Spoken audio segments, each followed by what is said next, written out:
Arnold Schwarzenegger menaiki motor ni, lompat daripada benteng masuk ke longkang.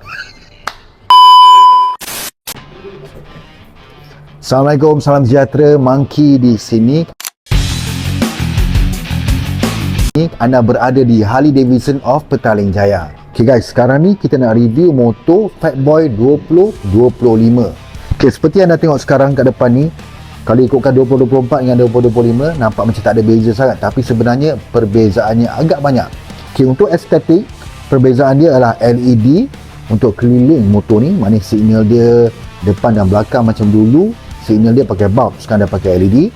Untuk tangki dia masih lagi sama 18.9, tetapi medallion kat sebelah kiri dan kanan tank ni telah pun berbeza lah. Dia punya konsol di sebelah kiri dan kanan handlebar telah pun berubah pada tahun 2025. Kalau anda tengok kat 2025 punya sekarang ni, auto cruise punya setup telah pun masuk sekali dengan konsol ni lah. Dulu dia separate entity, sekarang dah disekalikan. Untuk size rim dia pun masih lagi sama, iaitu di depan 160/60 18 inci, di belakang pula masih lagi sama 240/40 18 inci rim. Rim dia berubah sikit, iaitu machine leg caster cast aluminium wheel.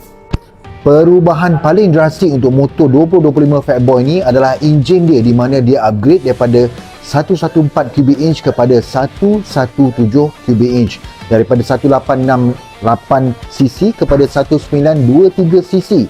So perubahan agak drastik, di mana horsepower telah pun bertambah sebanyak 7% dan torque dia 3%. Penambahan yang paling orang nak ialah safety riding, iaitu cornering enhanced ABS, cornering enhanced traction control, dan juga drag torque slip control dan tire pressure measuring system. Okay, kenapa motor Fatboy ni adalah salah satu motor yang ikonik dalam Harley Davidson punya family? Disebabkan cerita Hollywood, iaitu Terminator Judgment Day 2 yang dilakoni oleh Arnold Schwarzenegger. I'll be back.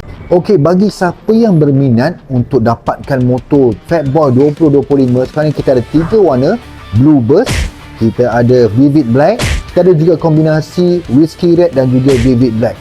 Jika anda berminat, anda boleh datang jumpa saya, Monkey, di Harley Davidson of Petaling Jaya.